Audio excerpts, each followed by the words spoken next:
चरवाहा जंगल में बकरी चरा रहा है। हज़रत उमर अपने साथियों के साथ जंगल में से गुज़र रहे हैं। उमर फ़ारूक के साथियों ने कहा भूख लग रही है, कुछ खाना बना लिया जाए। तो कहा कि चलो ये चरवाहा बकरियां चरा रहा है, इससे एक बकरी ख़रीद लेते हैं।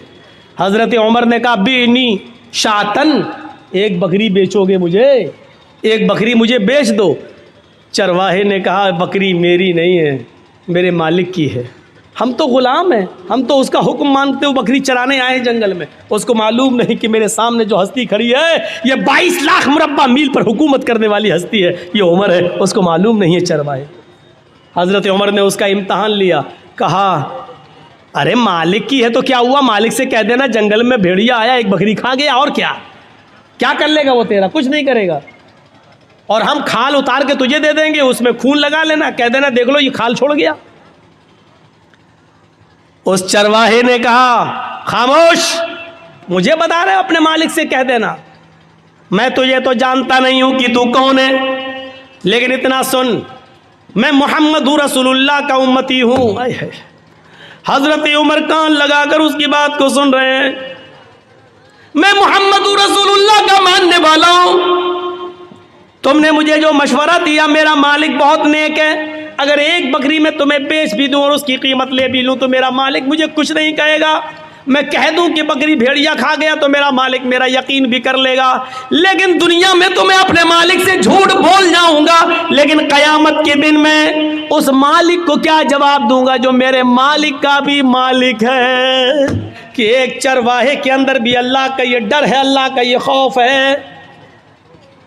दूसरे दिन आते हैं और उसके मालिक को हुक्म देते हैं कि अपने ग़ुलाम को लेकर दरबार में आओ।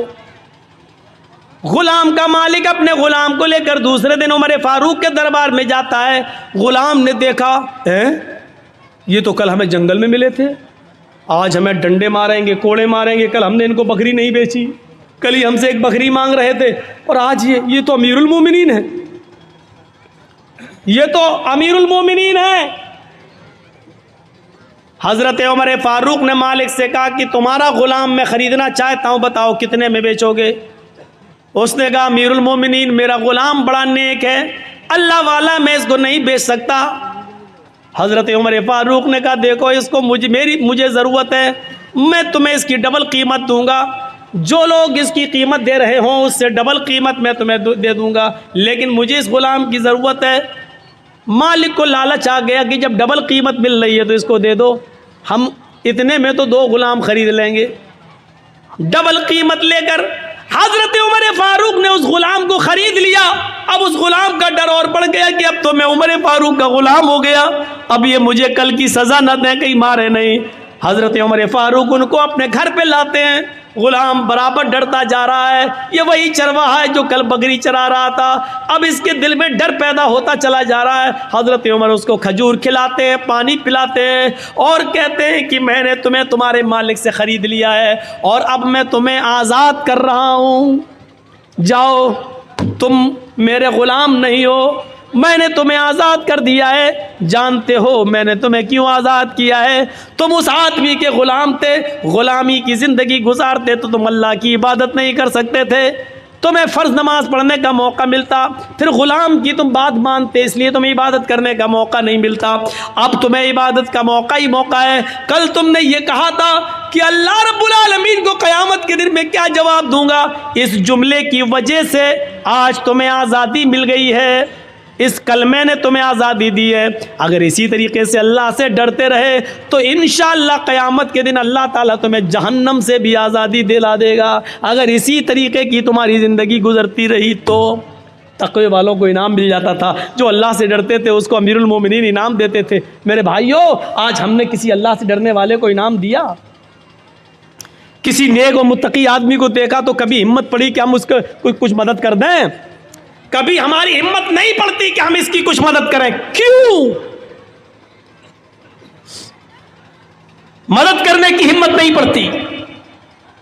आपने देखा होगा एक लड़का है, उसका बाप इंतकाल कर चुका है, उसके पास 1 बीघा ज़मीन है।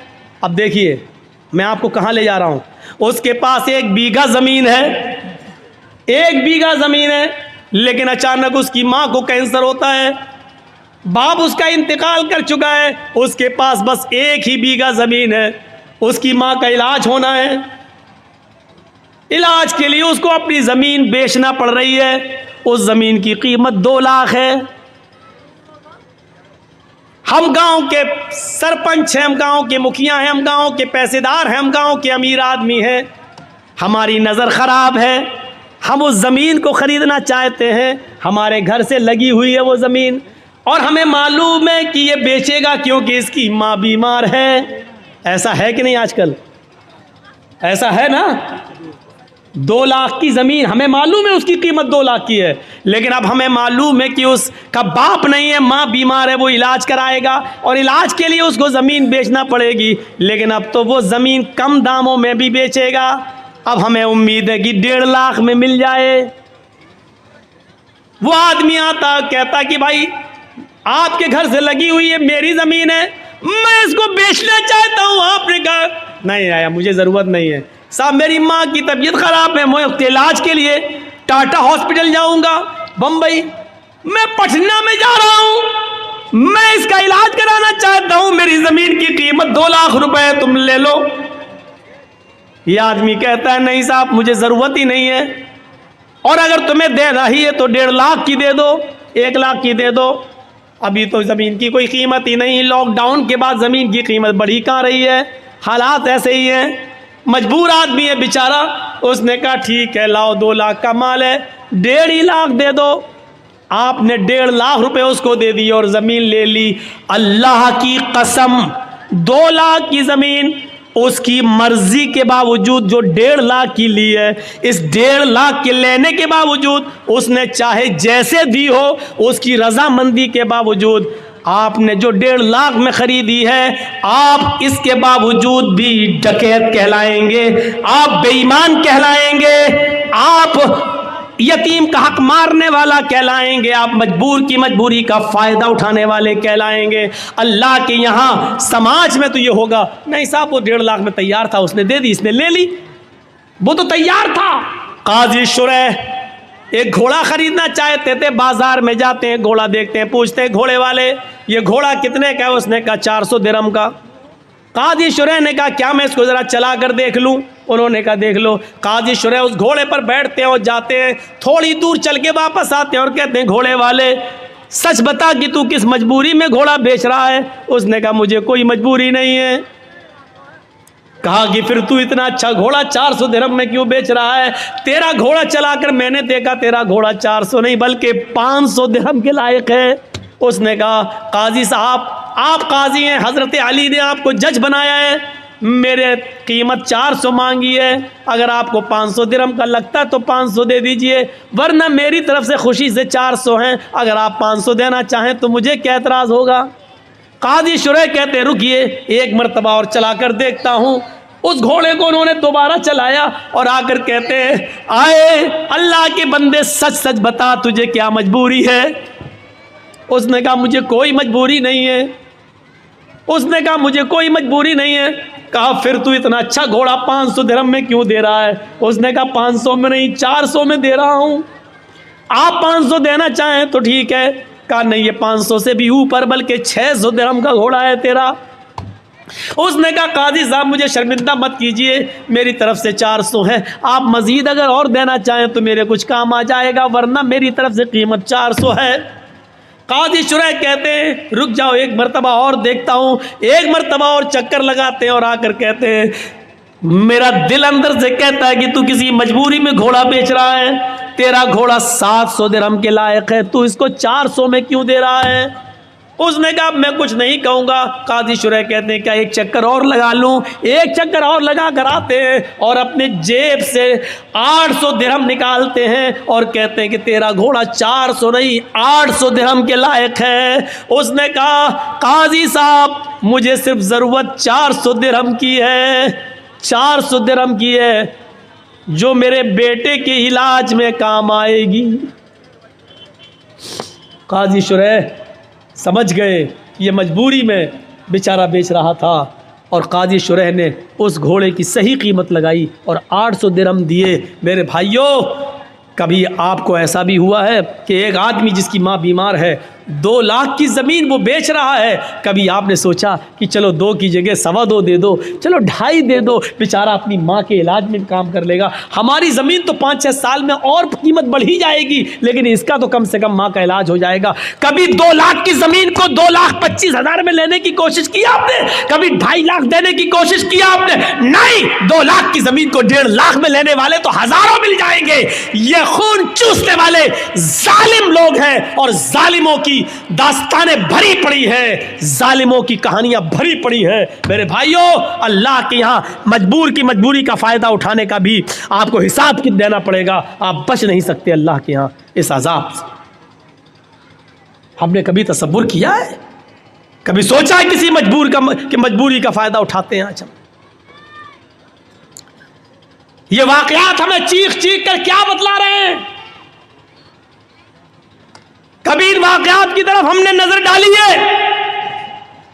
और आओ, तारीख का एक ऐसा वाकया मैं आपके सामने रखना चाहता हूं हजरत उमर फारूक की जिंदगी से कि आप ताज्जुब करेंगे।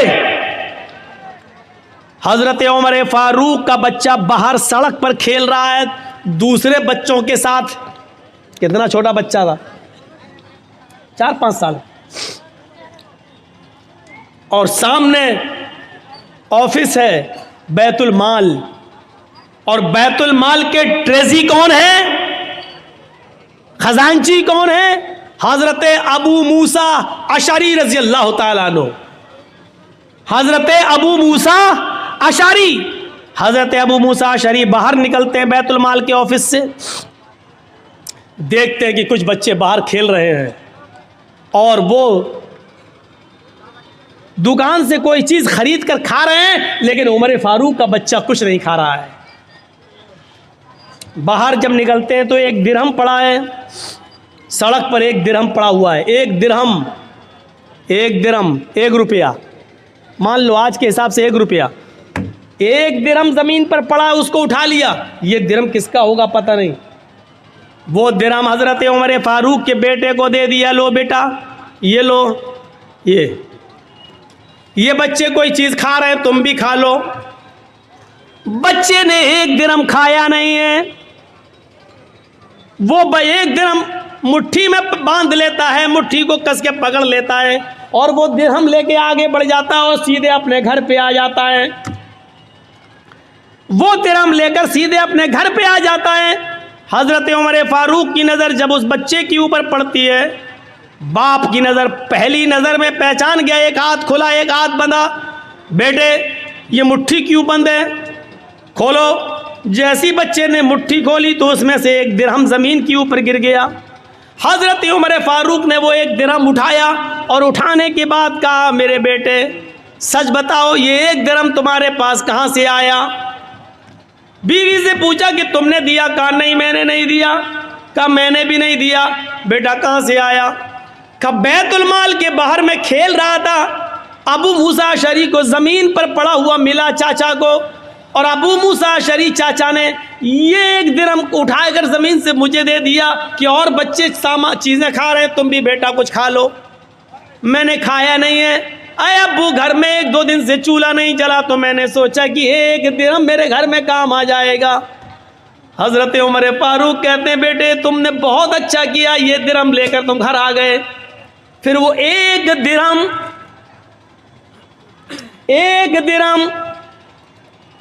10-20 बीघे ज़मीन पर नाजायज कब्जा करने वालों, भू माफिया बनने वालों, गुंडागर्दी करने वालों, इस वाक़े की रोशनी में अपने आप को तलाश करो कि हम कौन हैं। अबू मूसा अशरी के पास 1 दिरहम लेकर हज़रत उमर आते हैं और वो 1 दिरहम रुपया, 1 दिरहम जो लोहे का सिक्का था, इस सिक्के को उठाकर हज़रत अबू मूसा अशरी के सर पे मारते हैं। वो तो अच्छा हुआ कि उनके सर पे पगड़ी बंधी हुई थी, वरना सर फट जाता। वो 1 दिरहम उनके सर पे मारते हैं, पगड़ी पे लगता है, लेकिन इतनी ज़ोर से मारा था कि पगड़ी के ऊपर से भी वो 2 दिरहम का असर उनके सर में होता है, यानी उनको उसकी हल्की सी चोट का असर सर के अंदर महसूस होता है। हज़रत अबू मूसा ने कहा क्या हुआ अमीरुल मोमिनीन? हज़रत उमर ने क्या जुमला कहा, उस जुमले पर गौर करो।